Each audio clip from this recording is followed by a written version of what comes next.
All right, everybody. Welcome back to Ben's Den and the most wonderful time of the year. It's the official start of the high school wrestling season. It's where the winter war begins, but it's been waged for what seems like an eternity, and it comes down to a nice 3 month sprint with December, January, and February. And then some are lucky enough to make it into the March final battle. Overall, I'd say the health of New Hampshire wrestling is doing okay. The numbers in youth wrestling looking pretty good over the last couple of years. Got some studs coming up this year, so exciting times. The coaching carousel it continues, and this spin looks to be a pretty good one. We got a long-time coach that's leaving, and a wave of alumni that will be filling in 3 vacant spots. A little more on that later. Got a ref. He's turning into stripes for Cardinal Green. You got an assistant that takes the helm after the head coach retires.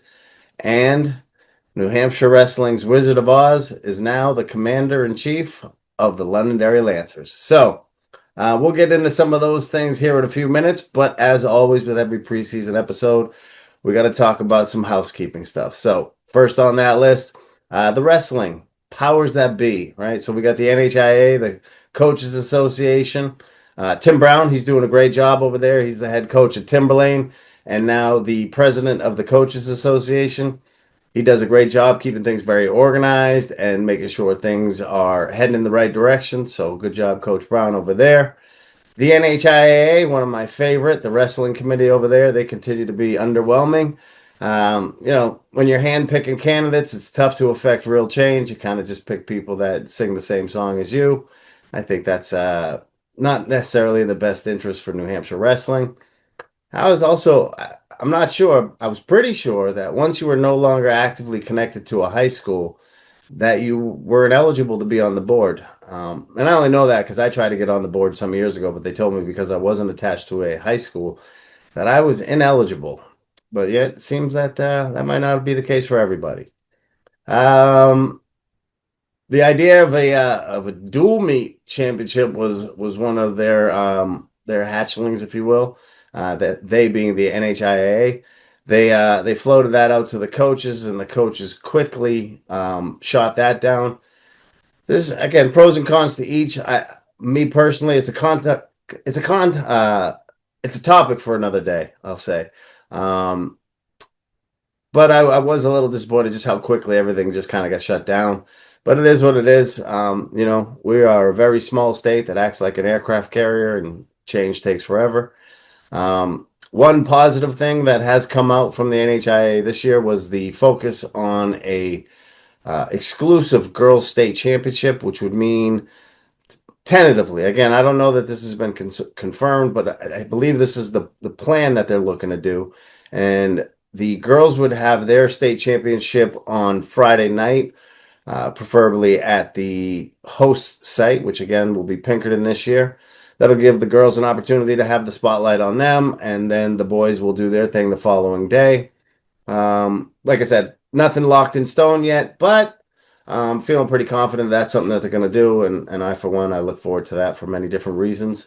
But that's kind of the powers that be here in New Hampshire right now. Again, nothing crazy to report. The next thing, I basically copy pasted this into my notes from last year, and that's the behavior issues. So, um, you know, I will say that as a whole, the wrestlers are handling themselves very well as they usually do. I think most of the kids here in New Hampshire represent us well, and I'd say that the coaches also are doing a great job. I know I've been on the board here at the NHWA for a few years, and speaking to coaches more from that angle, and the level of patience that they've had with us trying to restock the pond, so to speak, and get our people up to speed and get them to an acceptable level. They see the moves that the NHWA is making, and they're grateful for that. It doesn't mean that there's not some static and some friction along the way.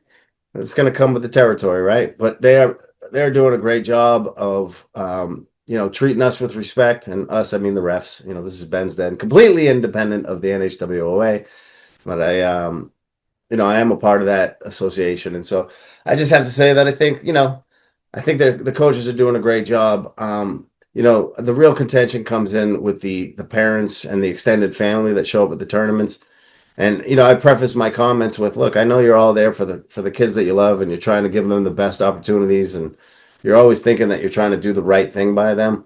But man, are we missing the spot on some of these things? You know, as a ref, to have a woman just turn to me again, cuss at me when I ask her to back up off the mat, and she drops an F bomb on me. It doesn't bother me because I got thick skin, but it doesn't make it right. And I just implore parents to regroup out there in all youth athletics. Stop driving the referees away. Stop representing you and your family in that way. It is not good. It doesn't fall under the, well, I was really emotional because my kid was wrestling. Well, we all have to do a better job of learning how to control that. We're supposed to be the example for these kids, and um, the apple does not fall far from the tree. So if you're one of those parents, there's a good chance that your kids are one of those. And um, once you get outside this youth athletic bubble, high school included in the youth because they're all underage, right?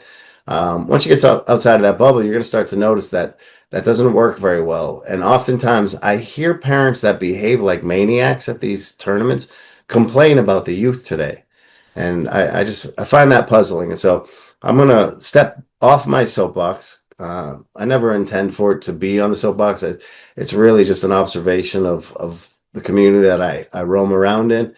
And so, yelling at refs and and at wrestlers, including profanities, to the point where a wrestler may ask me to get that parent away from the edge of the mat, unacceptable. Coaching your kids, if you want to coach all the kids. Don't just coach yours. It's hard to do. I'm not gonna sit here and act like it's not a challenging thing. It's a really emotional, um, high testosterone type of environment a lot of times, and it's just important that we maintain decorum and that we represent our state well. So um, get back to the stands. We got plenty of videos that we could see that if we got people down on the mats, it's just not good for everything. So um, get back into the stands. Let us do our jobs. Let the kids wrestle. Let the coaches do their job. Especially on the youth level, like the very youth level, like that K through 8, and specifically K through 4. I watch parents yell at these kids like they're in the Olympics. And truth is, if you watch the Olympics, the coaches don't yell at each other like that. They don't yell at people like that. They don't yell at the refs. They just at my age, I remember a guy named Barry Sanders. He was a running back for the Detroit Lions. And every time he scored a touchdown, all he did was he walked over and he handed the ball to the ref. And it was act as if you'd been there before response when they asked him why no fancy celebrations, no fun bunch, no Sharpie under the pad of the goalpost. And that's just more my style. I think it represents us all better. And so, again, I implore you all to just start new. It's a brand new season. You can behave any way you want, and I'm sure your kids would appreciate you guys settling down. And I look forward to the day when I can get on here and tell you that the officiating numbers across all sports across the country are growing. But that's not the reality right now. And so we need to look at what is driving away our good officials. And the answer is resoundingly the parents. And so, again, more of a reminder than a judgment or a soapbox moment. Let's just do better. That's it. All right. So now let's get on to the good stuff. All right. We're going to go through all three divisions. Going to just talk about each team real quick. And I do want to say thank you to the coaches. I sent an email out asking for some information, who the captains were, who are the big losses, who you expecting to see some things from. And I got a lot of good feedback from coaches. They're very excited. Man, what a journey it is to be a high school coach specifically, right? That 7 day a week grind. You're busy in the off season. There's a ton of wrestling widows out there, but they get out here and they do it every year. And so I just want to shine a little light on everybody, coaches, managers, wrestlers, referees, and parents, right? I might hold you parents to a high standard, but I recognize that all of you are trying to do best by your kids, and that's what these coaches are doing. And so let's start off with a recent D1 transplant, right? They came up from D2, and that is the Spalding Red Raiders. According to Coach Couture, they got about 35 wrestlers this year. They added some more freshmen than seniors, which is always a good thing. You like that balance. One kid in the room who's never wrestled before, so they got a ton of young talent with some experience along with it. So that'll be a nice combination to get the season going. Obviously, you got some notable exits. The most notable is the Animal. Sawyer Goodwin is no longer part of the team. He's moved on. You also had fellow captain Evan Couture, who had a great season last year, and what a good kid when he's out on the mat. Win, lose, or draw, he represented Spalding with the utmost class. You know, you lost a couple of studs, but with the young talent in there, I hope they can fill those holes pretty quick.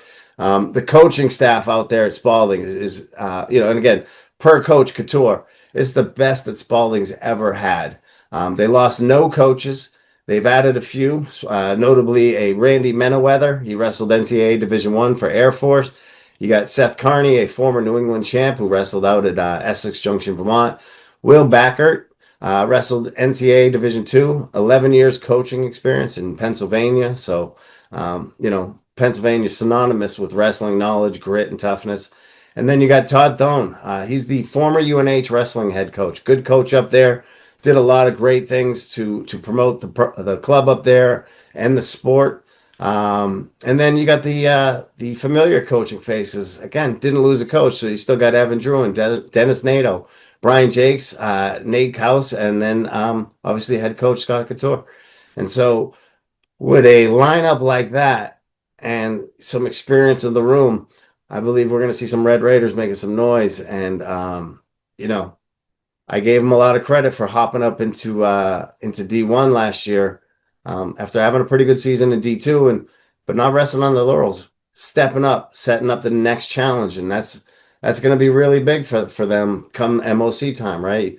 The one thing that I think that a lot of the D1 teams have the edge on is they get a little bit tougher competition a little more regularly. So Red Raiders will definitely benefit from that. You got some notable returning wrestlers, right? You got New England qualifiers, Jaden Deal and Wesley Chesser. Really, both of them super exciting, and yet opposite ends of the spectrum when you talk about on the weight scale. Jaden's a little leaner, a little taller, but Wesley is a man. He's a high flyer, right? He's one of those kids.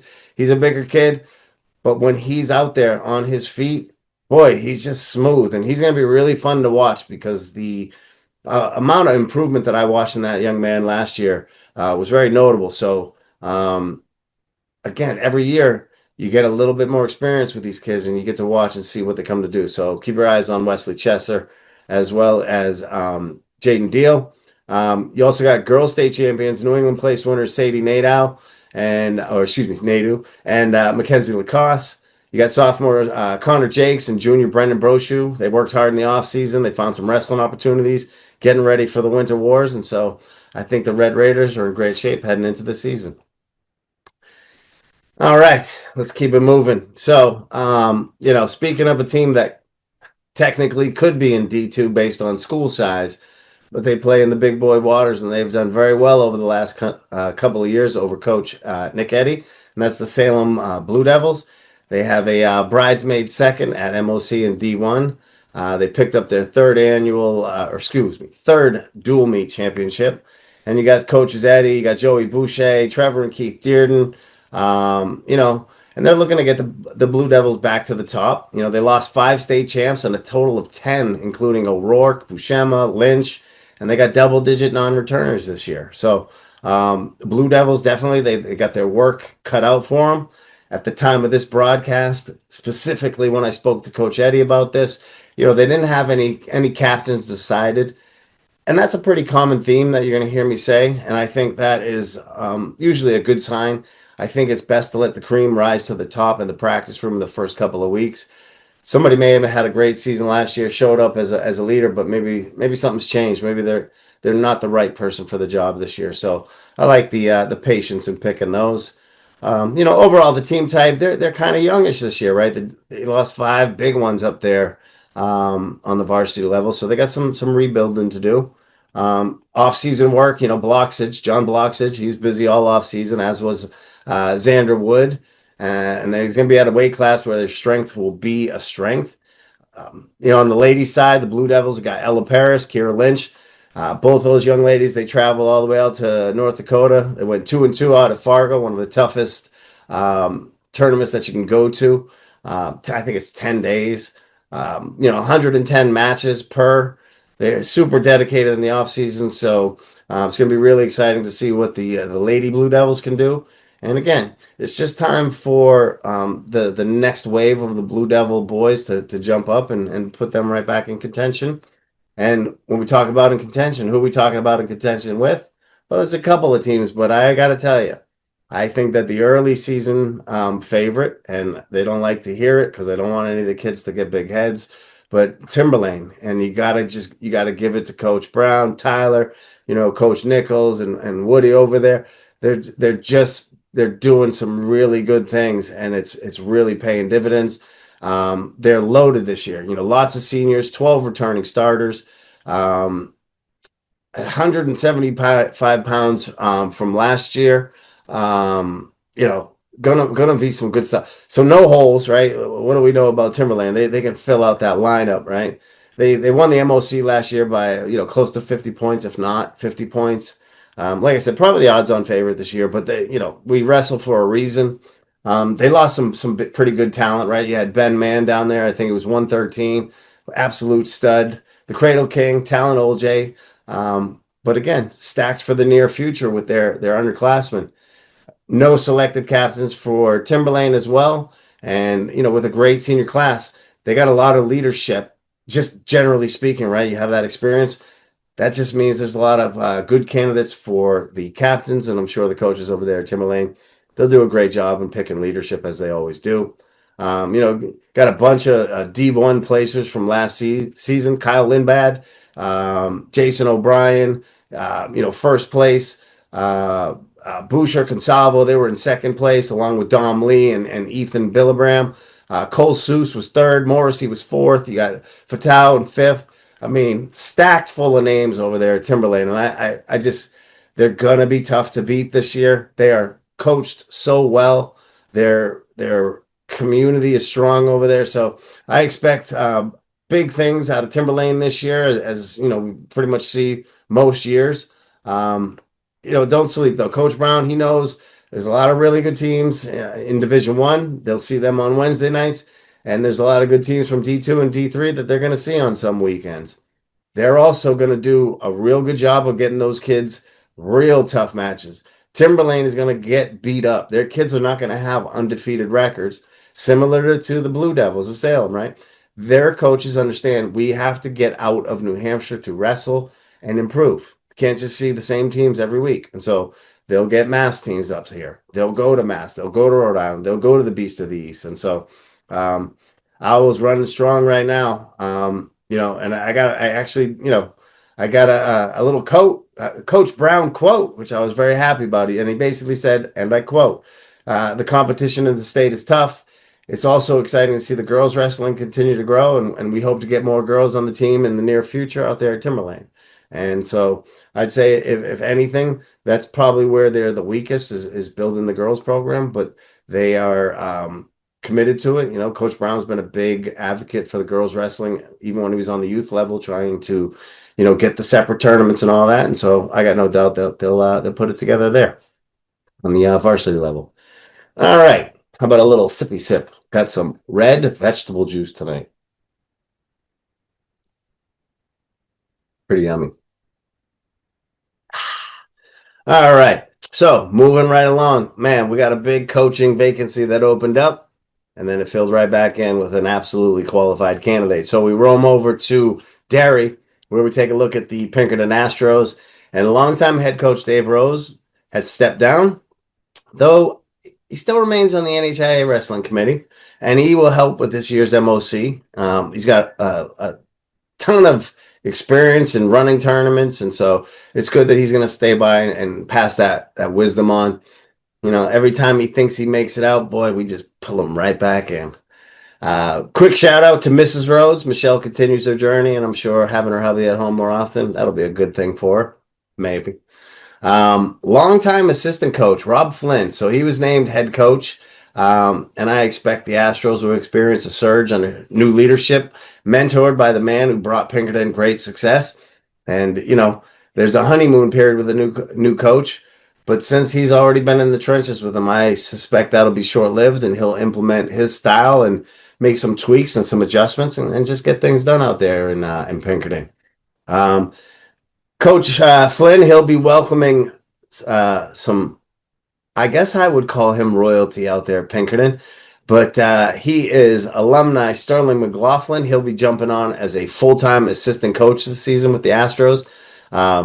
If you've ever watched young Master Sterling McLaughlin coach, he's very, very passionate, loves the kids, and just wants them to be better. And yet, even for a man of a young age, he keeps things in perspective and he remembers what's important. And I think that's just a great testament to his family. If you remember, his sister helped create the Managers Award at the NHWA, where we now give away, I believe it's $1,000 to a wrestling manager. And so they've been connected to New Hampshire wrestling, specifically Pinkerton wrestling, for a long time. And so it's good to see Sterling jumping right back in on that. And who knows, maybe someday down the road when Coach Flynn's had enough, we're doing the same kind of thing, probably on somebody else's podcast by then. But, maybe we're announcing him as a head coach somewhere down the line. I do know that they do have over there at Pinkerton one paid assistant position still open. So if there's anybody interested in applying and wants to get onto a great staff and the biggest high school in the state, so there's no shortage of talent that you can walk through the halls and hopefully pick up and put them on that wrestling team, see what they can do. So that's what we talk about with Pinkerton from a coach's point of view.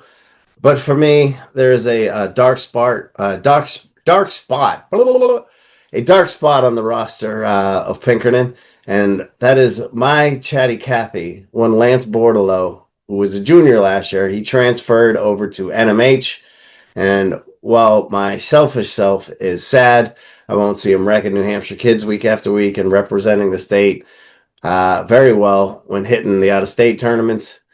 I know it's a necessary step for him and his goals and his family, and I wish him the best of luck. And that's a young man who's had big goals ever since he was a little kid, and this is just a step in the journey. And, his goals require immense sacrifice and moving away from friends and family. That certainly qualifies as that. So I wish Lance a lot of luck. I will give as many updates as I can. I'm sure his dad, Rennie, or I'm hopeful that, he sends me some updates so I can keep everybody in New Hampshire updated. Because again, what a great representative of New Hampshire wrestling, and nothing would make me happier than to be able to come on a Ben's That episode in 4 years and talk about how Lance is an All-American or a national champ up there on the college level. So good luck, Chatty Cathy. Trying to talk everybody's ear off, and you can bet when I see you, I'll be asking a lot of questions. Also, in the spirit of losing, again, we lost one Caruso, but fear not, we have one who remains stranded at Pinkerton in James Caruso, and he's coming to finish what he started last season.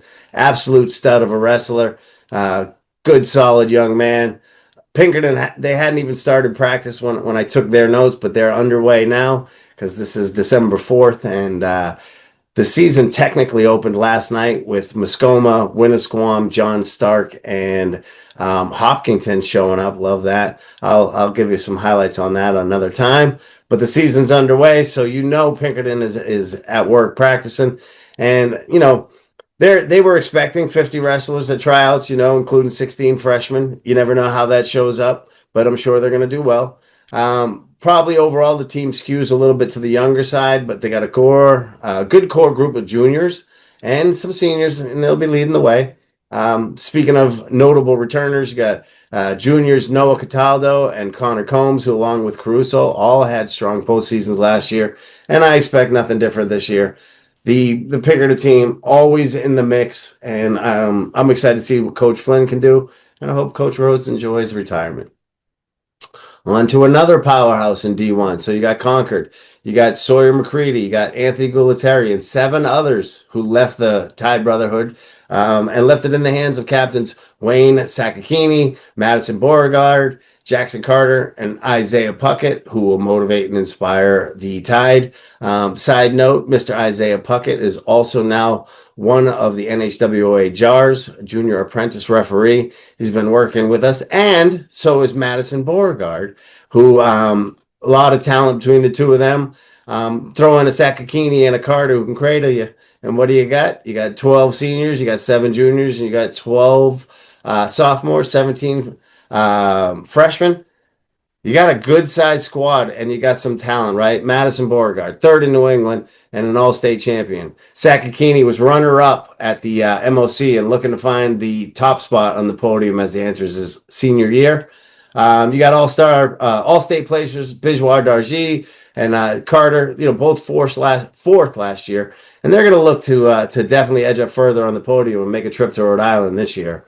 Owen Gregg, Max Chung, and Isaiah Puckett, they all finished fifth last season, but they bolstered the Tide's road to the postseason last year. They'll do it again this year, and I suspect we'll see some more points out of those 3 young men. 10 of 14 D1 wrestlers returning, so again, nice veteran squad there.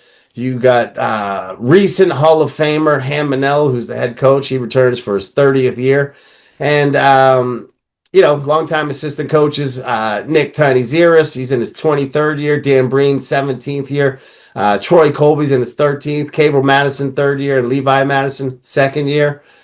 Cavril and Levi also joined the NHWOA, so it's great to see them kind of branching out into 2 different ways, right? They're doing some assistant coaching, but also finding the time to build up that reffing resume.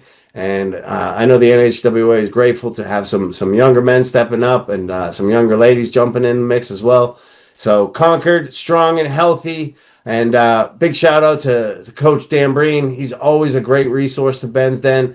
Sends me some great stuff for the preseason. Always hitting me up with updates during the year with their dual meets and their tournaments.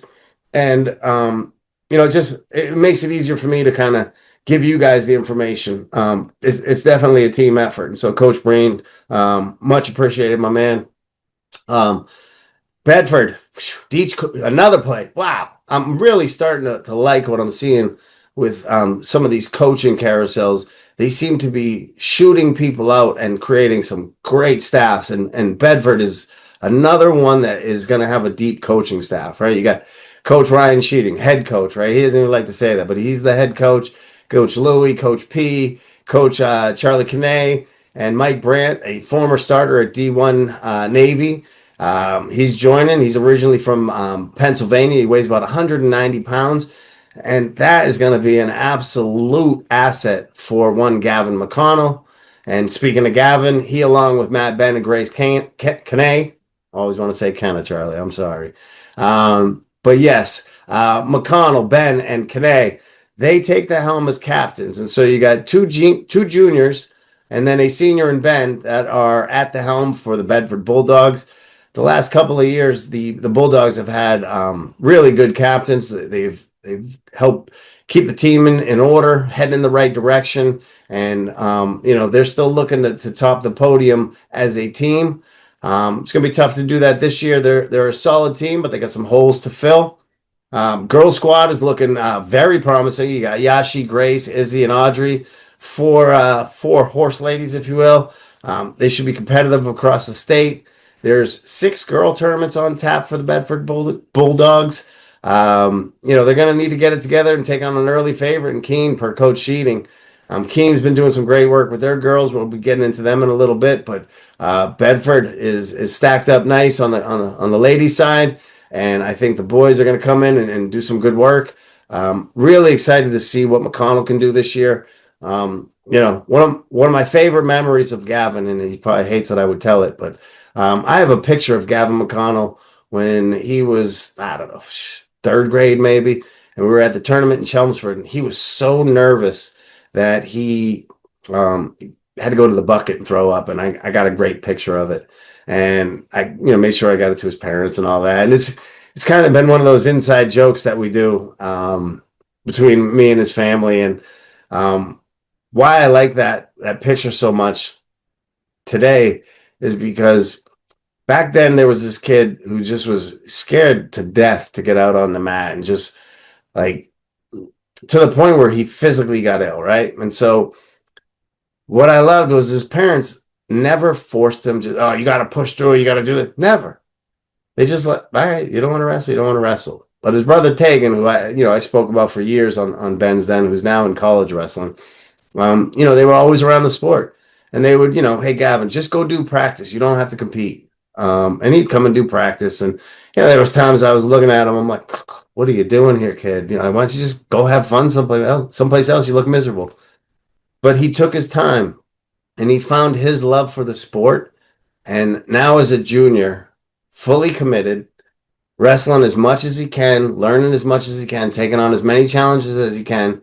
He's a little older, he's strong as an ox, and just a silent warrior. You won't hear him talking smack. He doesn't post on the mat. He just gets out there and he does his work. And again, in the vision of Barry Sanders, Gavin McConnell acts like he's been there before, and I'm excited to see him get there again. And I know he's got some big goals for the year, and I think he's going to be fully capable of hitting them one match at a time, my man. That's what I would say.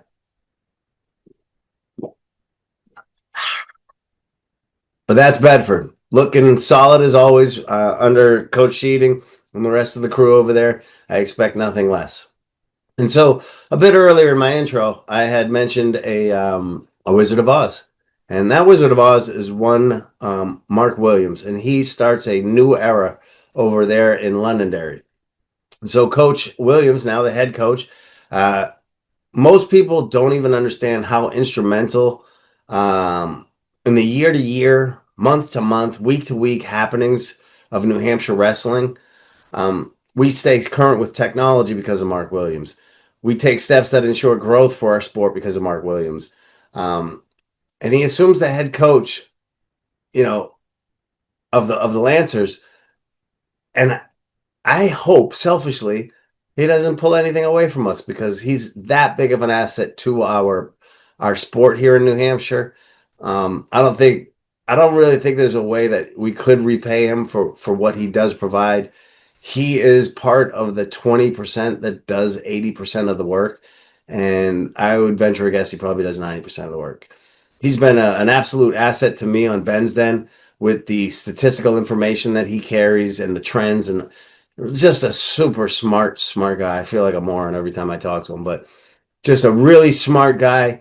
He gets what it's about, the sport of wrestling in the high school realm, and I couldn't think of a better guy to continue the tradition at Londonderry.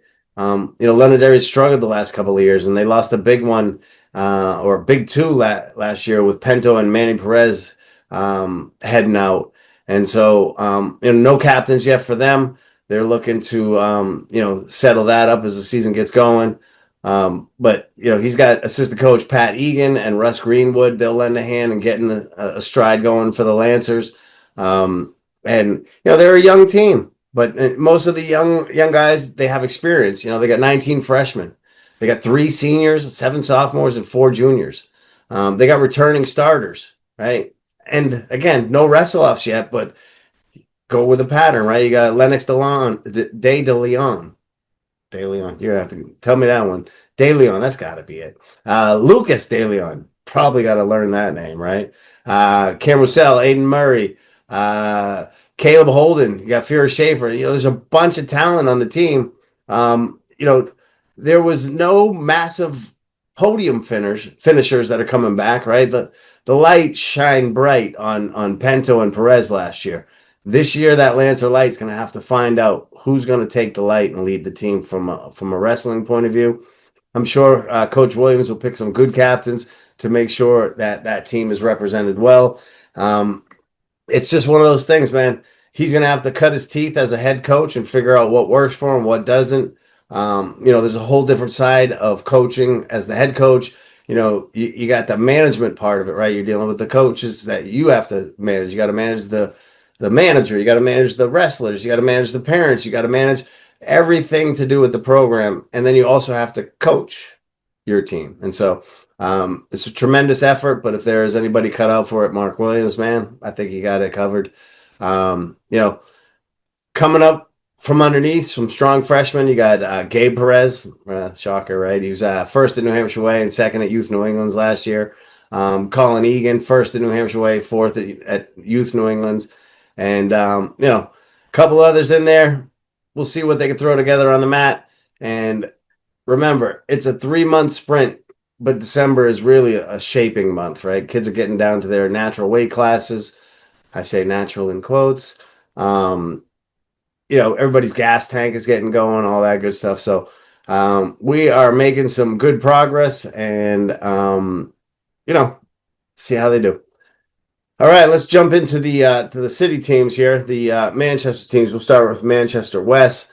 Coach Avery Portnari's heading back there as the head coach. He's got assistant Kyle Bonte, and they got a new assistant coach, Jalen Houston. They lost one of my favorites, Justani Bruno Mars Rivera. What a great kid he was last year. I think he won the sportsmanship award last year, and well deserved. Super talented kid, and they're going to have to fill his loss. Definitely a little weaker in numbers this year per Coach Avery. They didn't have quite the turnout that they had hoped for, but he's going to coach what they got in front of him, and I'm sure he'll have them ready to rock it out.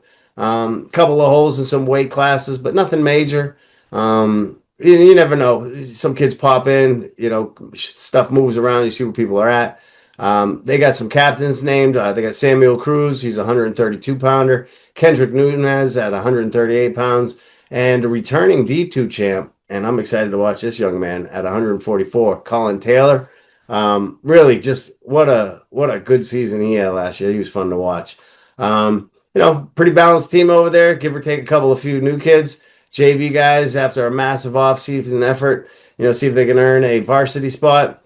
And, like Coach Avery said, right, we may not have 40 this year, but West will always bring a good match. And so excited to see what they can do. The program's just been heading in the right direction for a while. So I'm pretty sure Coach Portnari is going to continue to do that. You got Manchester Memorial, the Crusaders football team. They had a great season. It would be nice if some of them hopped over to the wrestling team because they need some help. They lost workhorse Jaden Coulion, along with 4 other seniors, so it's a big hit to the team. It's a small team, so you lose 4. That's a big one. You got Coach Whittick. He'll have his work cut out for him to keep building what looks like a large junior class. Jack Paradis is one of those stud football players who he's already got the memo that wrestling makes better football players. And it makes them better than those off-season weights, I'll tell you that much. Hopefully he'll cap his wrestling career off this year and lead the Crusaders just like he did on the gridiron. He was one of mine from the youth days and just a really solid young man. And watching him mature over the last couple of years, it's going to be fun to watch him on a senior gallop there with Memorial. All right, and the final Manchester team, Manchester Central. Who's Central? Manchester Central. They lost 4 seniors. Team's pretty balanced. They got some returning faces and some new ones, but they do have a new head coach. But it's an old face, so it's good stuff. We got Nick Karff. He's a Central alumni. He's taking over as head coach, and you got Momin Kawaja. He'll be his assistant. I coached Nick as a youth wrestler. He went to Central for high school, grew a whole bunch, got big and strong, and he did very well over there. He's been cutting his coaching teeth as a Central assistant now for a few years, and he's the first of 3 alumni assuming head coaching positions this year. And so captains, nothing set in stone at the moment. Got a good amount of wrestlers that he can look at and see who shows that captain potential. But he's still filling things out. Much like, the other new coaches, they're going to have to learn their team and put the pieces where they belong. There is a singular wrestler from Trinity Wrestling that will tag along with Central, Casey Horn. Been very dedicated to the sport, and we should see some good stuff shine from Casey this season. And if there's anything else you'd like to know or have me go more in depth about him, just send it along. He's part of that Central team, Coach. Nick, you're a new head coach, so I'm going to hit you up for some information. I hope you can send me some stuff, some highlights. We're going to leave out of Manchester. Let's head out west in the state. We'll go out to Keene. Obviously, Keene had a very difficult offseason with the passing of Coach Crump. And so, he's been instrumental on so many levels, youth, high school, working with kids after practice in the morning and all that good stuff. And a lot of those kids that he helped, some of those were the 6 seniors that Keene has lost, Evan Ray, Carter Triviano, Peyton Gowell. That's a lot of points that the Blackbirds are losing. And I know Crump was instrumental in helping those young men reach some pretty lofty goals. Keene looks pretty heavy with some juniors, including Ian Spencer. I'm not sure if Leo Runez returns this year or if he headed off to prep school. I spoke to his pops in the offseason, and I'm pretty sure he's in the prep school circuit now, but maybe he's still in Keene. But if not, hey, listen, man, sad for me, happy for him. Opportunities in life, seize them while you got them. Coach Gallard, he'll be in his second year as head coach, and he'll continue to put his stamp on things with the sport of a nice, strong middle school program. Like I said, Keene lost a good one in Coach Crump. Coach Matt Smith is heading to Monadnock, and so there's some voids to fill over there in Keene, but they got a strong community, and I believe that they'll do very well in keeping things on track out there. Speaking of Monadnock, I said Coach Smith is heading over to be a head coach at Monadnock. No, not that Matt Smith. Silly. Matt Smith, who's been helping Coach Crump out for a bunch of years now on the Keene scene, and obviously in high school. And now it's just time, right? Monadnock's got 7 kids committed. They started with 12, but like every team, you get some grades, some injuries, just some pure laziness, and boom, right down to 7. But it's 7 that want to be there. And as a coach, I can tell you, I'd rather have 7 that want to be there than 70 that only 7 want to be there. It's just less babysitting. And so what Monadnock will have to do is like every other program, they're going to have a few kids start to shine, and then have some other kids go, yeah, I want to be a part of that. I want a piece of that. I want some of that. And so I wish Coach Smith a lot of luck. And like I've told him in person, anything I can do to help, you want to promote anything, you need something, you let me know. And again, like a new head coach, no captains yet. He's got his eyes on a couple of kids that he thinks could make something happen, but he's got to give them the time in the practice room and make sure that they rise up to the top.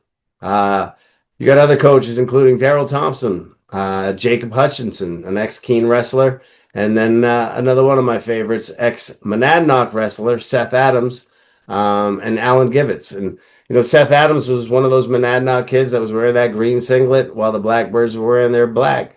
And they just made him part of the family. And now it's time for Monadnock to make their own family. And so Coach Smith, he'll do his thing, and things will keep moving. I love it.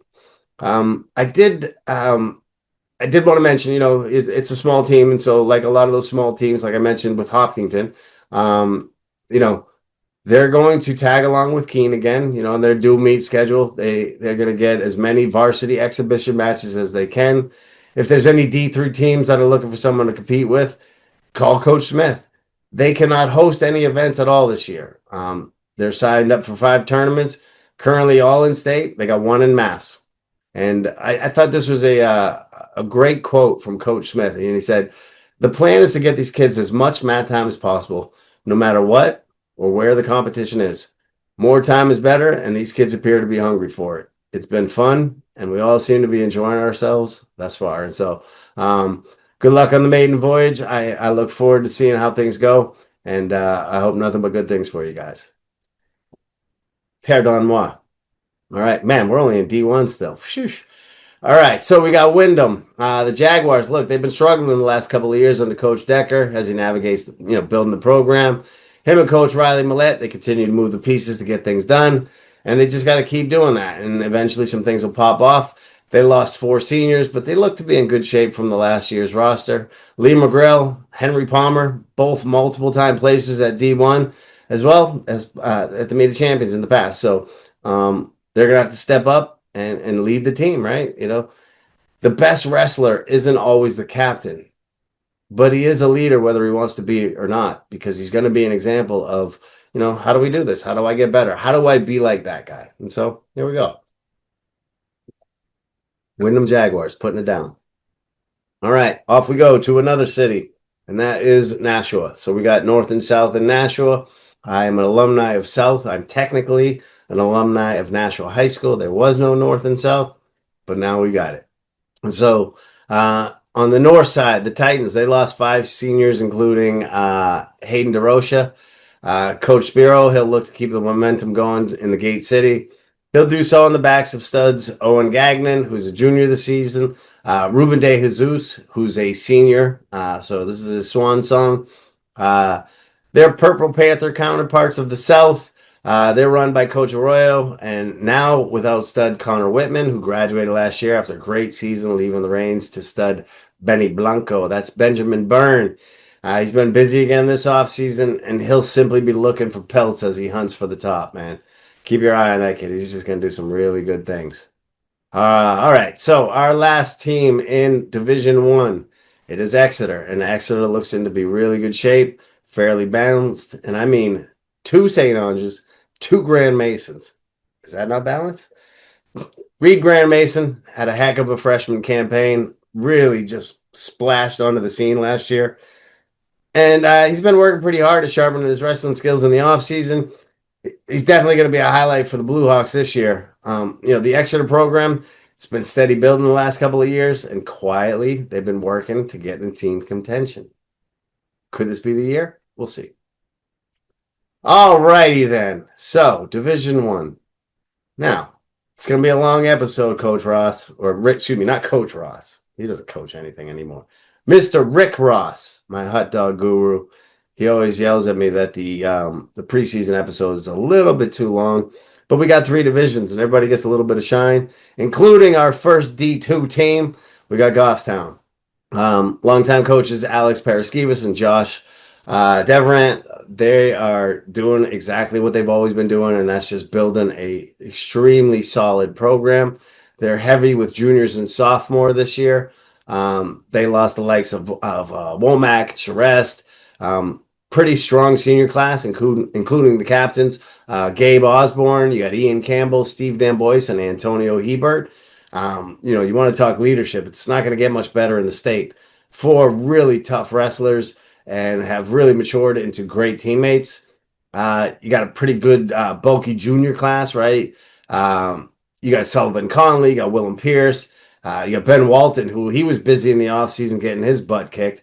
Yeah, he picks up a lot of wins, but he wasn't undefeated, which is I know what he wants. But he's at tough tournaments. It's tough to go undefeated there. It's tough to win them, right? Summer National Duels, Thousand Island Duels, Journeyman, the New England Showcase, Schwartz Report, which my boy Max Schwartz, if you're not following him and looking at his content, you're missing out on a lot of great stuff. Schwartzy, I look so forward to talking to you, my man. I know you've had a busy off season, a lot of good things happening. But I go back to the Goffstown team, and Gabe Osborne, right? He's always on the cusp of what he wants, and we'll see if this is the year he buckles down. He goes 100% committed to his goals. Dan Boyce and Hebert, they're just fun to watch, and boy, they're tough, and they find ways to win. Goffstown, strong girl presence with Adria Reeves. She leads the way as a senior, and she's a captain. We also have a fellow captain in Alvia Schultz, as Goffstown has their first officials girls team. They've had girls on the team, but now they have an official girls team. And so Reeves will look to dominate in her senior year. And as a team, I'm sure they're gunning for the top. And there's a bunch of them this year. The girls' scenes is picking up nicely. So good luck to Goffstown. And, shout out to coaches Alex and Josh. They have been very supportive of the NHWA and Ben's Den. Whenever I ask, division episodes, I can get usually Alex on. If we need the place at a Gogi, to run something or do something, they've always been great to the NHWA and Ben's Den. So, gentlemen, thank you very much for your support, and I look forward to a great year from you guys. Second team out of the Division 2, Portsmouth. You got Coach Whistler. He's got one more season with Secret Squirrel, Carter Kuhn. And it's going to be real fun watching him this season. He's been getting better and more importantly, more mature on and off the mat. And he's going to be a wrecking ball here in New Hampshire. I hope that we see some good competition for him. I'm not feeling too good about it. And that's not a knock on the kids he's going to face. It's just that kid has just been putting in some serious committed work the last couple of years. And it's like anything, it takes a couple of years to really reach full capacity. And I'm really excited to see what Secret Squirrel could do this year. So you throw in an AJ Craig, who's just been putting in the same amount of work and looking to climb podiums all over New England. And then you got now a sophomore, Steven Whistler. I mean, what a freshman campaign that kid had. So the Clippers, they still need some depth on their chart, but they continue to be a force in D2, and they got some firepower. So pay attention. Speaking of firepower, our second alumni to fill a head coach position at their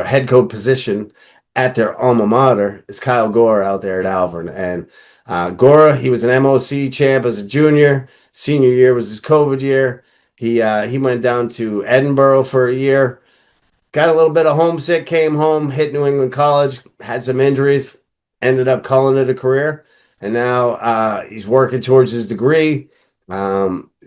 Out at Campbell, was applying for some jobs over there, and then boom, put his hat in the ring here at Alvern, and boom, got it. And so, what's he walking into? Well, the good news, he only lost 2 wrestlers. The bad news, those wrestlers were Shane Mackey and Sean Boudreau. And, you're talking 90% winners, just absolute studs on the mat and true leaders. And I remember talking about those 2 young men incessantly last year. And so, he loses those 2 guys, but who's he got? Well, he's got Kyler Cox. Well, he will have Kyler Cox. So he had a little bit of an injury in football, and so he'll be returning. And, don't know the timeline, didn't ask, not interested. He'll come back when he's ready. But when Kyler Cox shows back up, he's also going to be there with his teammate Quentin Tetrall, right? 2 studs, right? Not bad stuff here, right? Wasn't there another guy? Oh, yeah. Timmy O'Malley. Remember him? Yeah, we can't forget Timmy O'Malley, right? He had a breakout year last year. He's going to look to improve his finish this season, and he's going to be fun to watch. He's gotten a little thicker, and if he cleans up that technique, I'm telling you, man, it's going to be a good year for him and for the Broncos. You also got Joey Ladon. He was behind Mackey last year, so you don't even know what was possible when you're behind a guy like him, right? So it'll be good to see what he's going to be doing. By the way, I heard Mackey's going off to be a firefighter. Perfect job for him. I'm excited for when he does that. I'm sure he'll reach out and want to be a ref sometime soon. So, Shane, call me. You also got a couple of Barncores, right? You got Jillian Barncore, returning girls state champ, and brother William Barncore in his sophomore season. Good things for Alvern. Really excited to see what can happen. He's got Coach Gore. He's got a former middle school assistant. He's going to come up to help with him. Raymond Gendro's got an assistant. He'll have son on the team. And listen, man, Kyle is young as far as head coaches go, but he's got a wealth of wrestling knowledge from all different levels of wrestling. He's got a passion to coach installed by his father, Drew, who's been coaching for decades, having a lot of success out there at Campbell. And I'll tell you, I've been watching Kyle Gore since his days at Extreme Wrestling, and he was the face of that club. He joined over at Smitty's. He became a very important piece of the puzzle there, and then moved up to Alvern, and he was just the stud there, right? He had such massive goals, wasn't scared to say them, didn't reach them all, never slowed them down. That's the kind of head coach you want for your kids, somebody that's been through the fight, but has his feet firmly planted on the ground and has all the best intentions here. And so I wish Kyle a lot of luck, and it's good to see him back on the scene here in New Hampshire. I missed him. All right, next we got Winnacunnet with longtime coach Coach Fordham. He'll be in charge this season again after losing Stevens, Young, and Campbell, all with win percentages better than 85%. The gauntlet is laid for them. Kane Knight had a good freshman trip. He'll look to keep growing on the Seacoast. You got Bryce Mixon and Breed Campbell. They'll aim for the same improvement and get some team points wherever possible. And Winnacunnet's going to do what they do. They're going to come and scrap every week. That's what they do. Coach Fordham's got him locked in. I'd love to see some depth to the program, for some numbers, but you know, you got what you got and you work with it. And that's exactly what he does, and he does it well. All right, Hollis Brookline lost two big ones there as well. Caden Brusso and Jamison Keller. You know, they got some replacement hammers in Jacob Critchfield and Vic Loam, and Vic's been busy traveling the world doing combat sports, so he might even come back and punch somebody. I kid, I'm joking. He won't punch, but he will beat the snot out of you. And so, I've been watching Critch in some of the off-season tournaments that I ref. He was there, just an absolute machine, an absolute machine. I don't know if anybody watches like the UFC, but there's this guy who's fighting this weekend, Marab Davalish Willie, and he's Georgian, and his base was wrestling, and they call him the Machine. And I'll tell you, this kid Jacob, man, he reminds me of that a bit. He just goes and goes and goes, and just he's tired. He goes again. It just doesn't stop. And so he'll be fun to watch this year. Based on last year's roster, they're looking fairly balanced grade wise. Critch and Loam definitely be the workhorses for the team, but they got some solid seniors in Gavin Turcott and Scott Cree, and Junior Hunter Knight is be popping along. So HB, they'll be looking to contend in February, and I believe Coach Bump has stepped down. I want to say Coach Rupp has taken over, but it wasn't confirmed on the coach's contact list that I have. But I do believe that is the case. And I'll just say this: if you know Brian Bumpus, he has a massive size plate, and there's too much on it always. And he might take his services away from head coaching the Hollis Brookline team, but he's going to put him someplace. And he's got some young kids himself, and so I imagine he's going to spend some time on the youth circuit. I could probably throw him out of a tournament or two there. But man, what a run he's had as a coach, and just been a real asset to the sport of wrestling here in New Hampshire. And so I wish you well, Coach Bumpus, and whatever it is you're doing. I'm sure I'm going to cross paths with you, but I'll miss you giving me the business on the side of the mat. But you've left somebody in charge that will make sure that I get the business.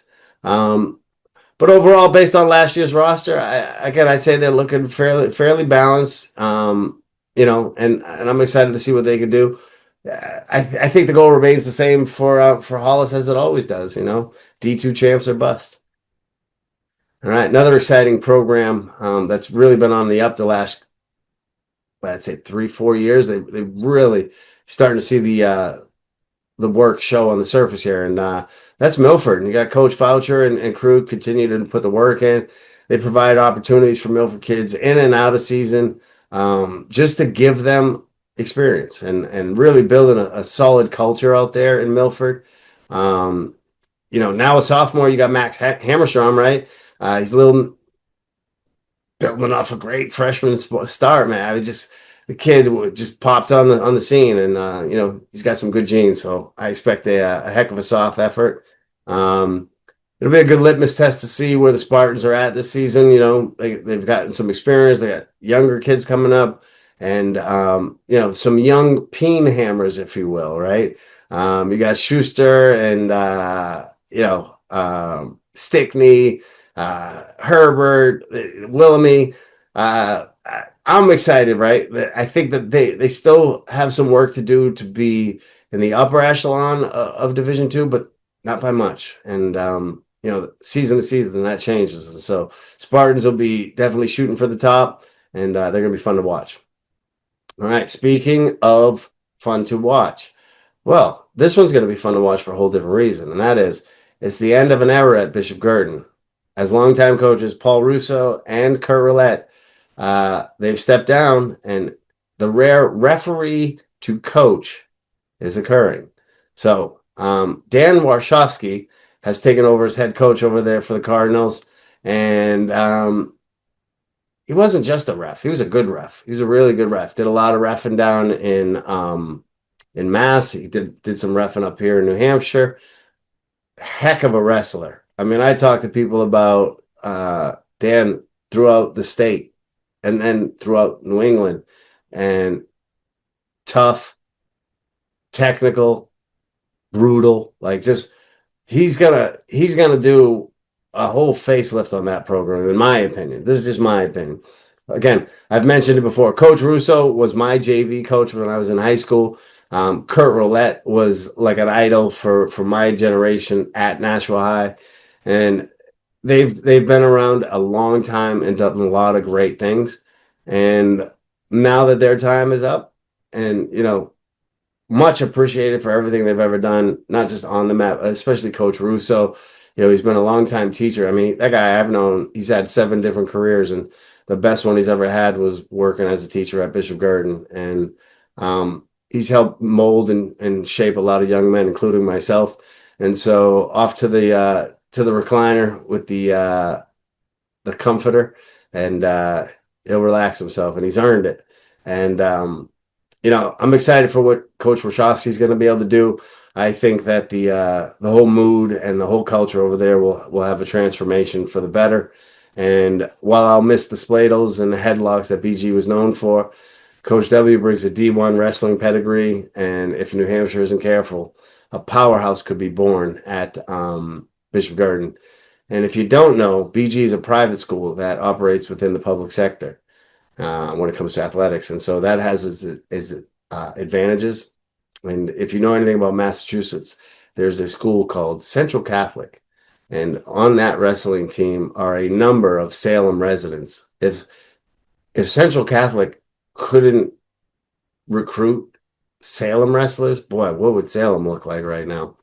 But it is what it is. They're able to do that, and so is BG. And so I wonder what that will look like after a couple of years. I know Coach Warshawski, he wouldn't have taken the job unless he was fired up for it and super knowledgeable. And I'm just extremely pumped. And so what's he stepping into?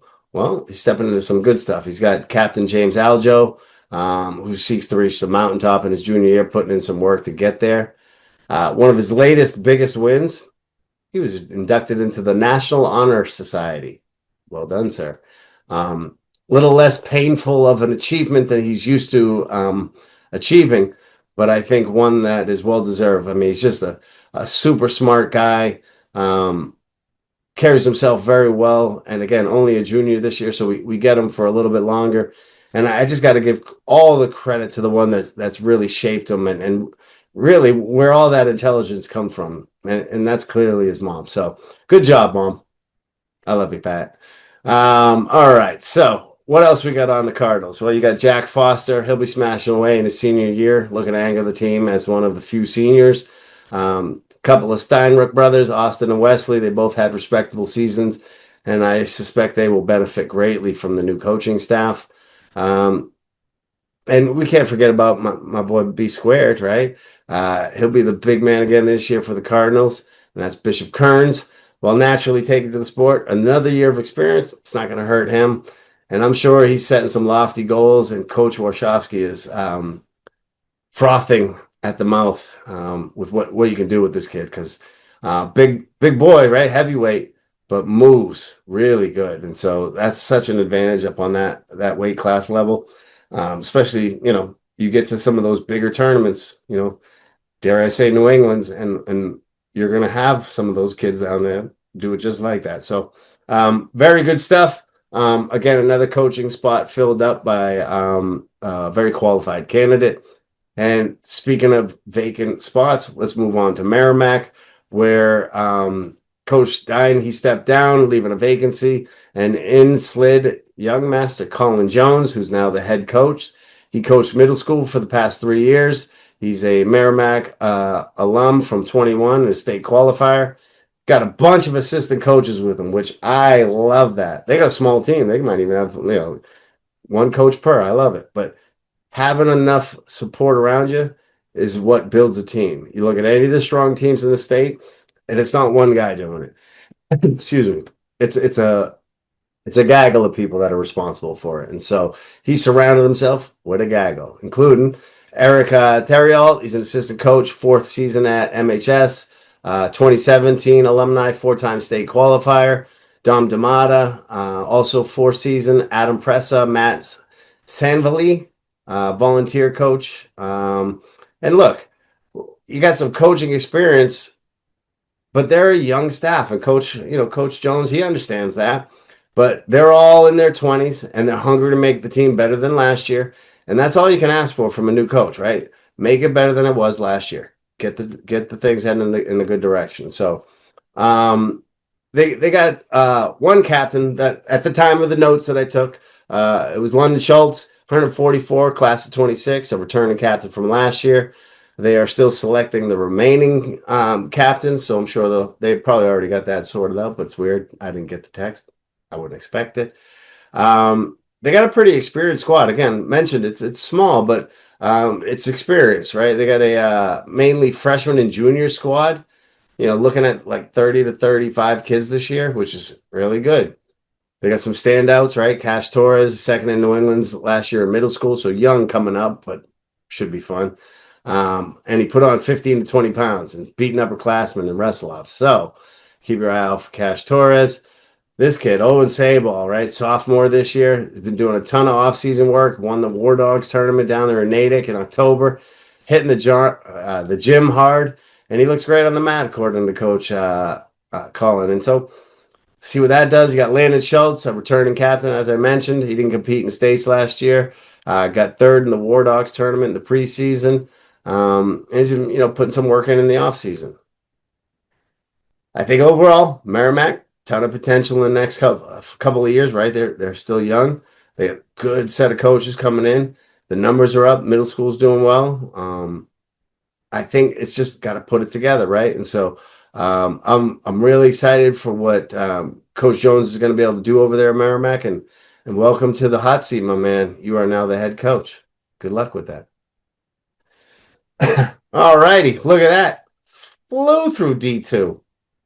All right, so I'm gonna shrink that one down. Grab a little vegetable juice. Still as good as it was. All right. Now, let's roll. We got one more division to go, and D3. Man, what a renaissance D3 has had over the last couple of years in my mind. They are slowly building the programs, right? The numbers are getting bigger. Coaches, not as big a carousel, but man, when the carousel turns, put some good stuff in there. But we don't have any turning at this one. We got the defending two-time D3 champs in the Bow Falcons. Coach Billy Chavanel still at the helm. Still got Mitch Como, Devin Flagg, and Wyatt Reinhardt as assistants. You got captains Chase Flagg, Herbie Madden, Ryan Dolder. What a captain staff right there, right? Overall, probably junior dominant. I think they got about four freshmen. I think it was six seniors, some sophomores. Little shy of their goal of 30 for wrestlers, but still got some good numbers, right? They got 26. Chase, third All-State, went 0-2 in New England's, but he should have a strong season this year. Him and Gavin McConnell in the same weight class. So I'm sure they're going to lock horns a couple of times, maybe as early as the Blue Devil Classic. I know Bo goes there. I thought Bedford went there as well. And, assuming everybody's where they should be, that should be some good matchups for Chase.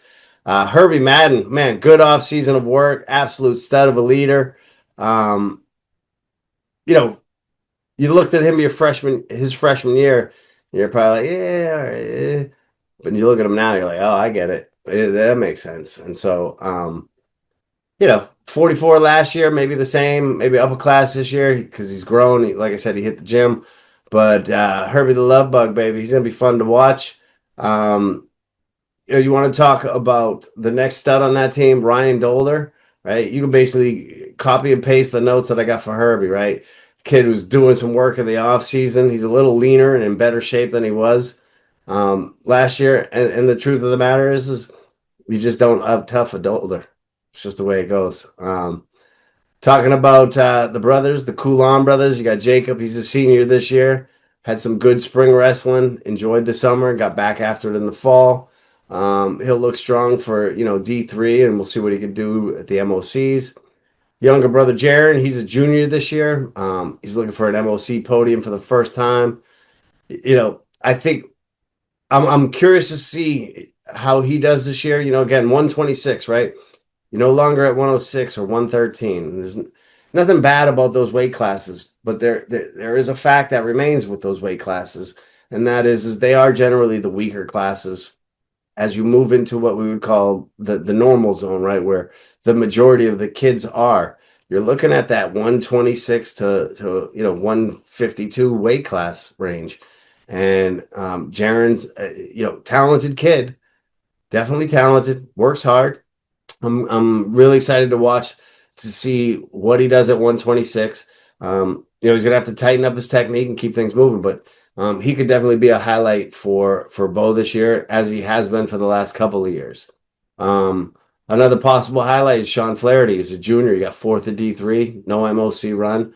Kind of an up and down year last year, but leaned out like Dolder has and got really strong, and he wrestled full time in the off season. According to Coach Chabanel, he's locked in. He's a better teammate, better wrestler, better person. And wrestling has just been one of those sports that served him extremely well. And when you are the two-time defending state champs, what are the expectations for the team, right? Well, I'd say that they're going to be in the hunt, right? They only lost Jackson Hall. They got a lot of returners. They got their third female wrestler, so first for Coach Chabanel. Iggy Lamar, she's a sophomore. She was a former cheerleader. She went to the dual meet that they hosted last year, and boom, here we are. No more cheerleading. We're working on wrestling. So I'm excited to meet her and see what she turns into. Probably the best offseason in program history, according to Coach Chabanel, with large numbers hitting the practice room, getting in the weight room, and good stuff like that. Again, they're going to be strong contenders for D3 as they have been for the last bunch of years. You're definitely, Plymouth is going to have something to say about that. There's a nice, healthy, good rivalry right there.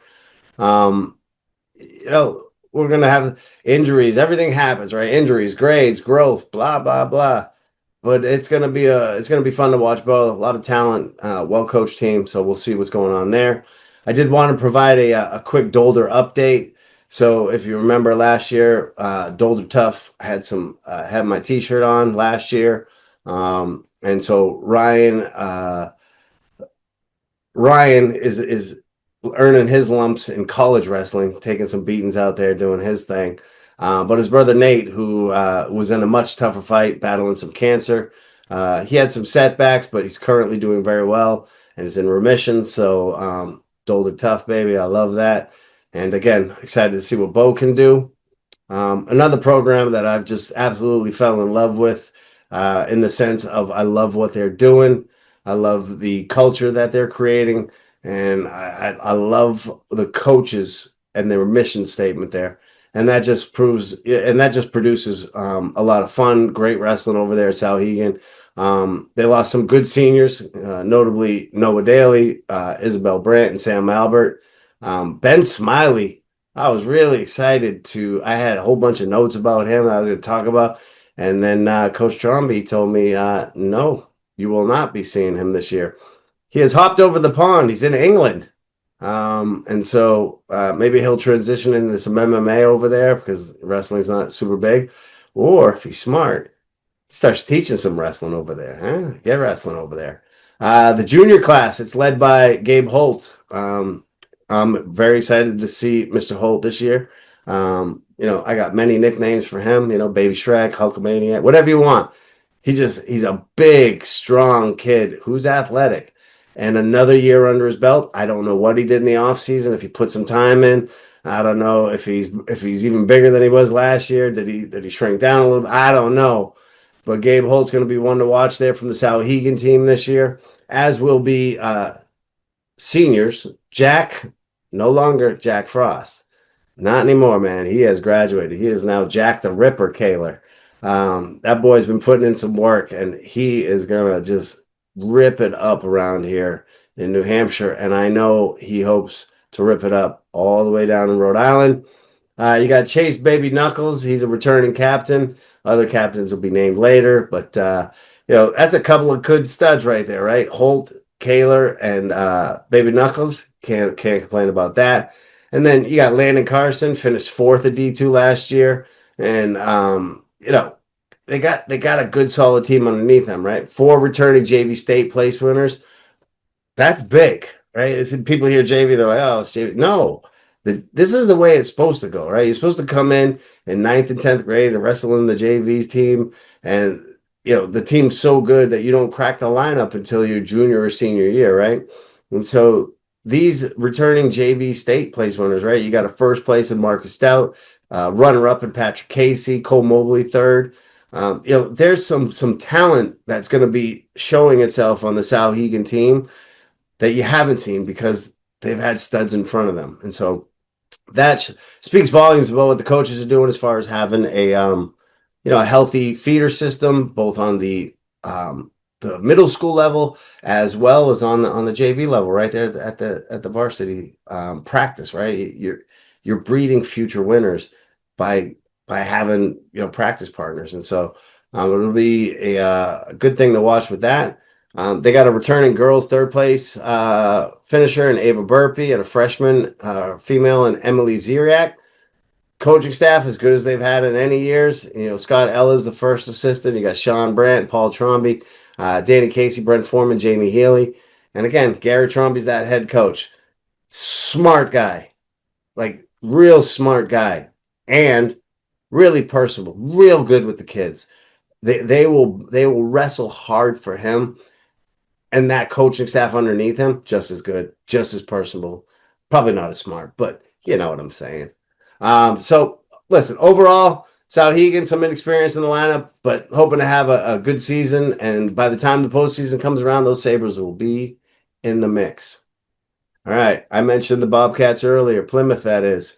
So coaches Randy and Todd, they're still there, but they also have, again this year, Gianni Ciotti. He was roaming the mats last year. He's a Plymouth alumni. Got some good captains and another Ciotti, Dom Ciotti. He's a senior this year. But Ben Valenti, also a senior. And then final senior captain, Hussein. So balanced team, full lineup, the things you would expect from Plymouth every year. They graduated 16 seniors last year. Key losses, Nossaman, Crane, Diamond, Partridge, Ruff, Seabass, Haley Demers on the girls' side. I mean, that's a big dump of talent, right? Well, they got 34 wrestlers signed up. They got going a couple of days ago. And I think the key with Plymouth this year is they're returning a bunch of people that were out due to injury last year. And they weren't just, anybody. They're really good wrestlers of their team that missed the entire season, right? Speaking of, you got Anthony Torres, right, at 120. He missed last year due to injury. Sophomore year, he's a D3 champ and third at the MLC at 113. Back in the lineup. You got Gabe Sargent, right, younger brother of Sebastian Sargent. Cody Sawyer. Gabe, sophomore, worked hard in the offseason.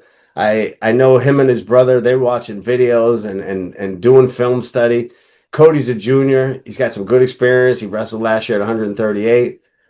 I mentioned Dom Ciotti. He's the last of the Ciotti clan. He works hard like every Ciotti does. He's got a year of varsity under his belt from last year. And this is the one that I'm excited for. And that is, you got senior Ben Valenti. He missed last year due to injury. He was a D3 champ and third at the MOC as a sophomore at 157. That's a big void that they had last year with that kid being out. And now he's rolling back in. Hopefully he's all healed up nice. And I am sure that as a senior, he's ready for a final run and ending on the top. So it's going to be fun to watch him.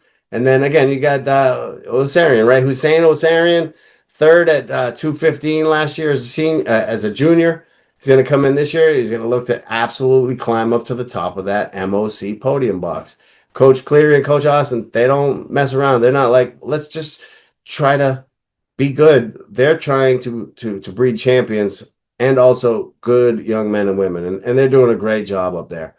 You got some others up there that you probably want to watch. Aiden Partridge, he's a junior. Freshman Braxton Beebe. So this is the son of one of my high school teammates. Brent Beebe is his dad's name. And me and Brent, we had battled many, many times on the mat in practice, cut weight together. A whole bunch of different things back when we were in high school, and I've been watching him and his son on the youth level, and his son didn't start out of the gate like a firecracker. He's just getting on the mat doing his things, but keep your eye out. He's got good genes, and he's grown up quite a bit, big and strong now. Coming in as a freshman, 165 pounds, maybe. So remember the name, Braxton Beebe. Just keep your eye on him. It might take some time, but he's going to pop on the radar before you know it.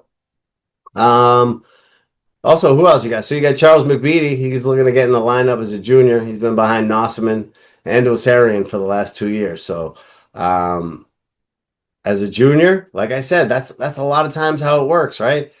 That freshman and sophomore year, you're grinding, trying to find a spot as you're trying to learn, and then find your spot and you get in. All right. On the other side of the coin for Plymouth, you got the Plymouth girls as well. So Bella Nunez, first year freshman, she's very athletic, 100-pounder, so that'll be good. Bree Stewart's in her second year. Had a good first year, wrestled with Agogi all off season, has improved a ton. She's looking to get into the podium. The name Ellis Petronero, she's a senior state runner-up at 24 and third last season. She's looking to get back to New England's. Casey Petronero, sophomore, runner-up last year, went 1-2 at New England's. Tegan Hershey, she's a senior, runner-up last year. And Scarlett Shannon, she's a sophomore. Missed last year with an injury, but was a good middle school wrestler. Good experience. That's a solid team. And I know that Plymouth will do a good job of getting their girls to some girls-only tournaments. I think they said they had 3 or 4 of those already on the schedule. So I would say that we're going to expect some of the usual things that we get from Plymouth. They're going to be in the mix for the dual meet championship. They're going to be in the mix for the D3 championship. And I know they want to get into the mix of the MOC championship. That program has been there before, and I know they'd like to be there again. See if they can get that done. All right, let's move to where? Where? Where? Otherwise known as John Stark, located in the town of where?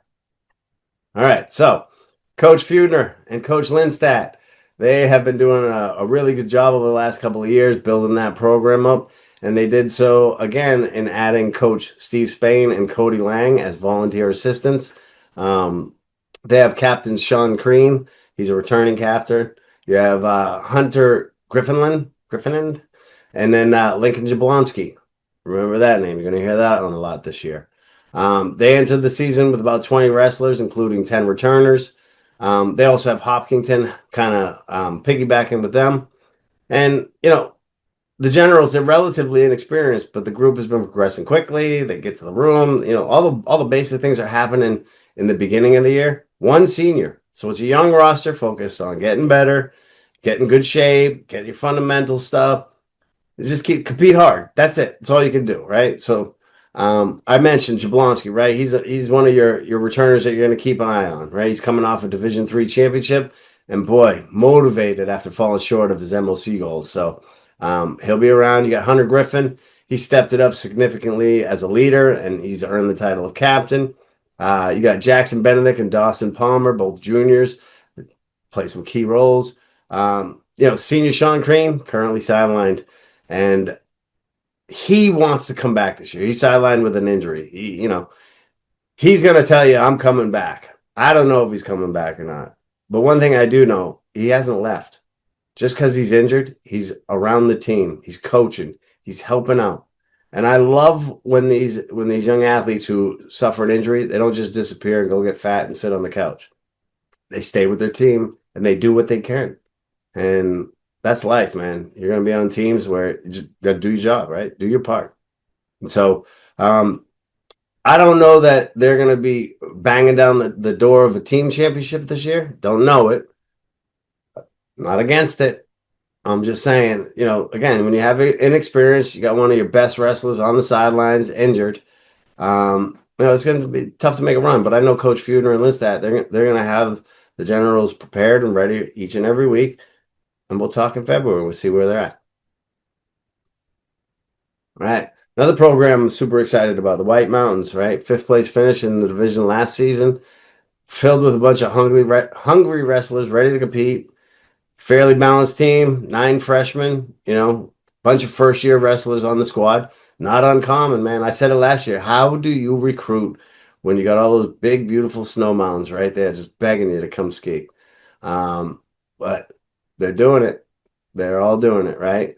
Coaches Kevin Renier, Mark Labens, they're on the squad as well. You got captains Alden Wiley, Logan Sampson. Oh, sorry, Coach Rick too. Don't forget about him. Listen, Alden Wiley, he won a Division State championship last year, or not last year. He's after it this year. Wants to get to the New Englands. That's a long trip from the White Mountains down to Rhode Island. But I know he wants to take it, and I'm sure Coach wants to go down there with him. So, they had a couple of runner-ups last year, Connor Perry and Eric Young. They're both motivated now, try to get to the top of the podium. Logan Sampson and Blake Sear looking to improve on their third and fourth place finishes from last year. The coach is just working with so much talent. And, Coach Rick said, super proud of them, their dedication. They come to practice and they work extremely hard. Coach Corrigan, already in love with the team. Looking forward to seeing them throughout the season because they show up to scrap, and the numbers have grown up there. There's a time it was 3 White Mountain wrestlers. There was a time way back where White Mountains was really, a stud program, and I think Coach Corrigan can bring them right back to it. We'll stay up there in the north. Let's talk about Lebanon. Our brethren in the north, Lebanon, they'll be led by seniors Will Healy and Alex Eastman. They lost 3 seniors, including Caleb Thornton. Healy's a heck of a scrapper. He'll give the State's kids a run. Hopefully put some work in the offseason, tighten the technique up, and, listen, get after it for your senior year. Have a blast. Crosstown, Muskoma, they dumped 6 seniors, including the Viking, Ethan Lewis. They'll need to reload, and that can be difficult in small towns. But that being said, Muskoma shows up. They show up to scrap, and they always send some spoilers to the mix in the postseason. I expect nothing different this year.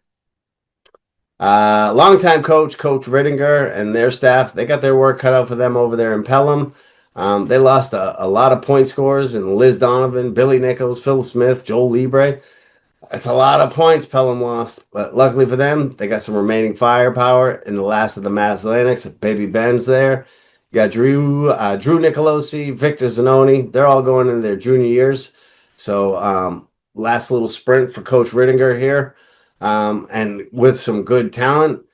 We don't see much out of Pelham in December. Coach Rittinger does a good job of keeping them out of state and keeping some fresh matchups, but we always see them come February and in the postseason. So I expect nothing different from them this year. Pelham always, in my opinion, Pelham, they're like the most blue collar team ever. They just bring their lunch boxes and go to work. Job doesn't always end the way they want it, but man, they put the work in. All right. Let's talk Campbell. So a new head coach. Been getting going here. The new head coach that we have over at Campbell is Dave Baker. So he takes the reins from longtime wrestling coach Jim Marin, who's been in service to the community for, I don't know, since, as Jim Charlin likes to say, since Moby Dick was a minnow. And that's about how long Jim Marin's there. Thank you for your service, sir. I'm sure you won't be far. I know that grandson of yours likes to throw people around. But Coach Baker, he will not inherit one of the lone bright spots for the Cougars, and that is now alumni Logan Allaire. He was one of my favorites to watch last year, and with a 95% winning percentage. Sure, hometown hero out there in Litchfield, but he has moved on, and Coach Baker is going to have to figure out what the Campbell team can be doing. The good news, there's some brightness on the horizon for them. They got a good freshman campaign out of Sam Baker. He'll come back as a sophomore and try to do some work on the youth level. Coach Pat Aljo, he's been creating a good pipeline, and I think Coach Baker will benefit from that. Small town, right? So you got to really be diligent about recruiting, and you're competing with so many other things. You just got to find a way to have those stud athletes show up and do one of the hardest things that they're ever going to do. What else we got there over at Campbell? So you got Junior Sage Angel. He'll look to improve this year after a good sophomore effort. Campbell's young, but I'm excited to see what they can do as a team. Conval season will be one of remembrance of recent Conval graduate Luis Torres. He died in a car crash at the age of 18 in the off season this past October. All you young drivers and passengers, remember, treat these vehicles with respect. It's a tragic accident, and my thoughts and prayers go out to his family. But these vehicles, they can be dangerous. So just be careful, man, and enjoy the freedom that they bring to you. But just be careful. We don't need to be using good young men like that. And so again, my thoughts and prayers go out to Conval community and his family. And one thing I've learned after tragedy, we must pick up. We got to keep going. And Conval will do that with first-year head coach Kenneth Williams. Torres was one of 5 seniors to graduate. He leaves the team in the hands of his brother Elijah, who will be a senior. And I can only imagine what kind of emotion and energy and all of it that Elijah's going to carry through this season after losing his brother. My brother had surgery today. I was worried crazy about him, and so, man, just my heart goes out to you guys, and anything I can do, you let me know. All right. So what about Kingswood? Man, they've been making some strides over there in the green. Kingswood Knight, they still have Coach Charlie, and I think they're in their 4th years of varsity program. They're looking to fill some more weights, break the 500 mark, a winning percentage as a team.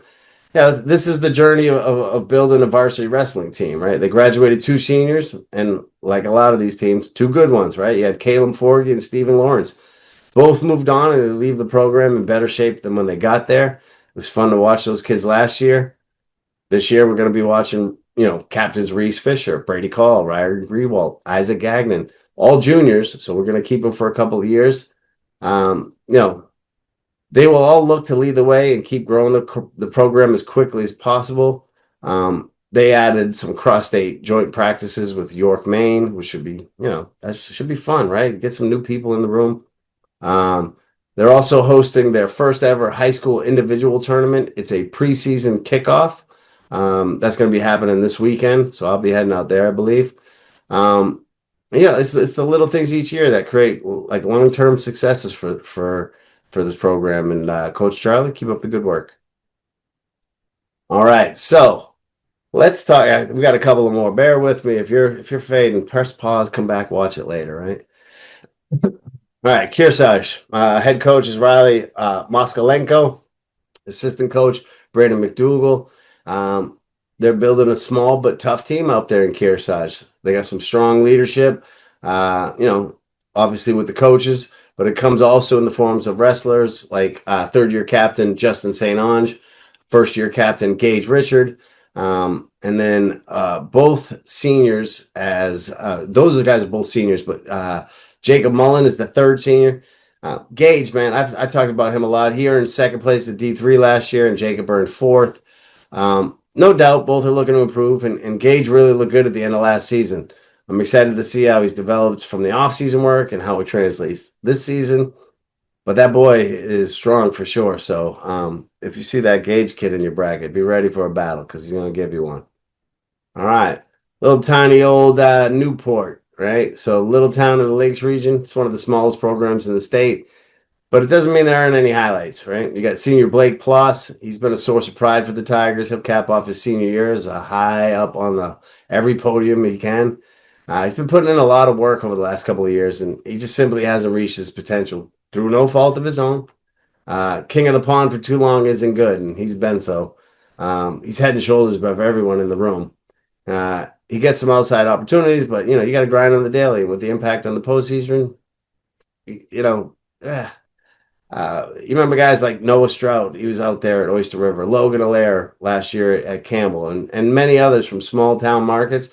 They just don't have enough sharpening iron to level up with the rest of the crowd sometimes. And the ones that do, they really do have to go a little bit above and beyond to kind of get there. It's a little bit tougher road, but Blake Ploss has navigated it wonderfully. Class, respect, and a whole lot of talent. So he's going to be fun to watch this year. So will fellow senior Caden Decado. Had a good year last year. The dynamic duo, they'll be looking to put Newport on the map. You got Brandon Gray. He's a sophomore. He'll anchor the younger part of that team through quiet example, and he'll just keep getting better. Taylor Davis, she's entering her senior year and has shown so much improvement and heart over the last couple of years. Been a really good representative for the Newport girls. Listen, Newport, they got some parts that are working and some that aren't, and they just simply need to keep building and getting the community studs on the mat to learn wrestling. And so, Tigers, go for it, baby. Raymond Rams, they're gonna be under the leadership of Coach Steve in his second year. He'll look to grow the numbers as the program matures into, I believe it's the 6th year for the program. They had 8 juniors last season and 1 sophomore, so that would make them an old team if they all returned. I wasn't able to get much information. I tried to email Coach Steve, but it got bounced back. So I'll find his email and get some more details. But Raymond, again, new team, just kind of getting on the map. They'll keep working through it. Well, from a new team to an old team, Winnisquam, Coach Tom Osmer over there. As he does every year, he has a team that is in contention. Last year, they were the D3 runner-up. They had 2 champs and Lewis Soik and Amon Gauthier, 285 and 132 pounds respectively. Couple of runner-ups in Ryan Cormier at 126, Dylan Griffin 138, and David Jean at 175. So they lost a bunch, right? Well, all 14 weight classes won at least one match and scored team points last year. They lost 6 seniors. I mentioned Cormier, Gauthier, but also Pham, Weissman, Jean, Soik. Like, that's a big dump. That's kind of the it is what it is, right? So the good for them, they got a number of kids that put on some weight, which will help them fill in some of those upper weights where they graduated, a bunch of those guys. They got some returning D3 placers, including Dylan Griffin. They got Aiden Suford, Lucas Durfee, Colin Parental Jr. He had a medical out of the D3 tourney, but he was the 1 seed, so I'm sure he's ready to come back and smash. They got a returning wrestler every weight class except 106. 26 wrestlers on the roster, 21 with experience. That sounds good. The bad?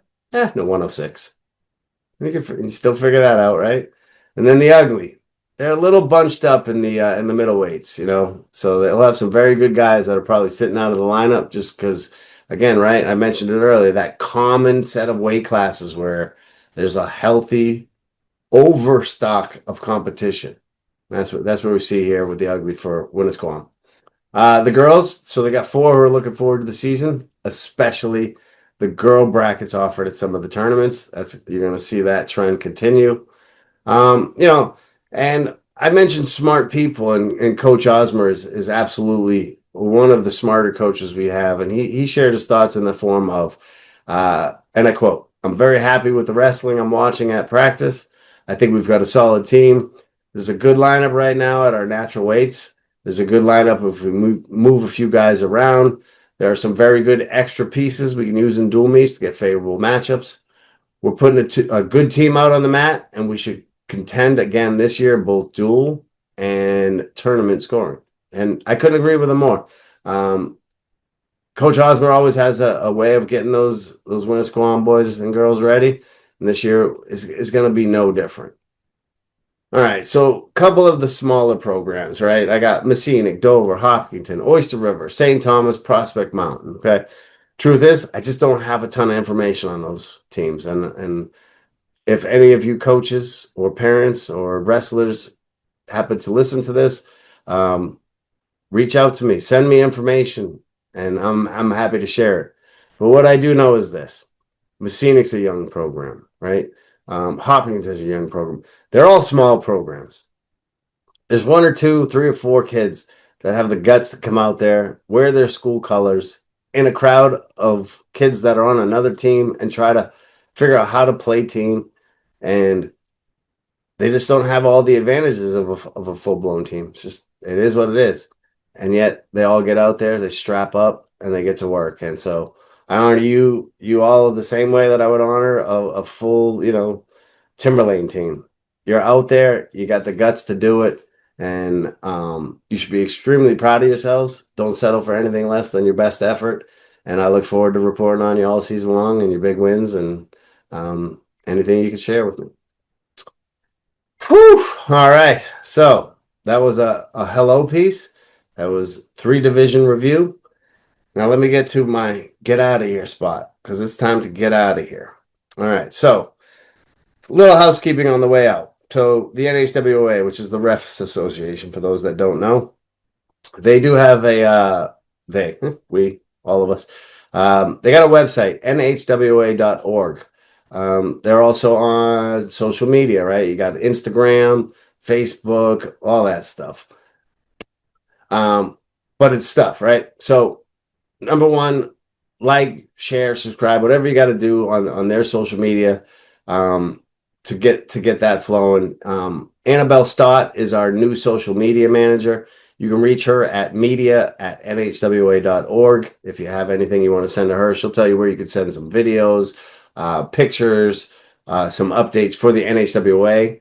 For me, it's like for these episodes, it's a little bit different. You can send that stuff directly to me. But the NHWA, the health of the association, they're doing well. We got a large apprentice class this year, the largest one since I've been here, and a lot of promising candidates, but it takes some time for us to get them not only ready to get on the mats just to learn, but also get them up to speed to be on the varsity level.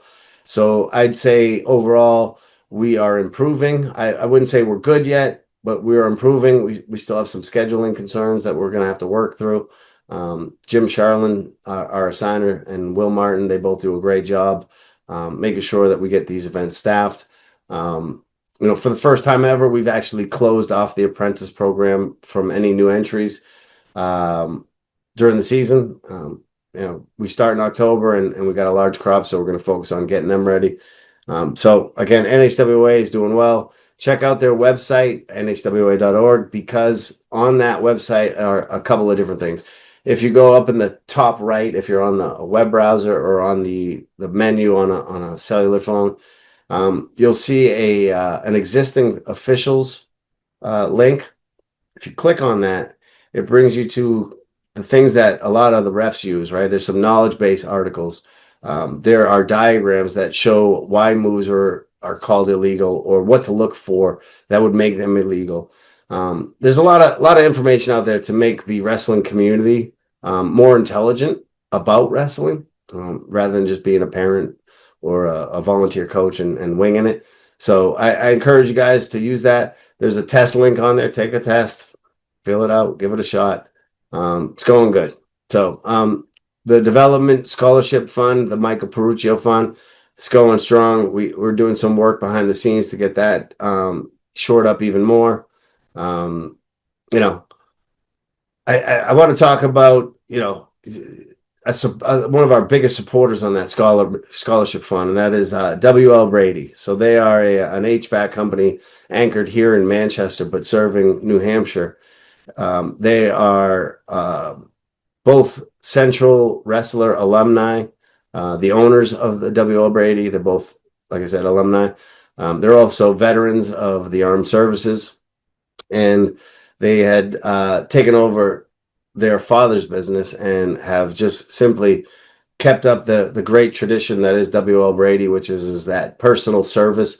They do very little advertising.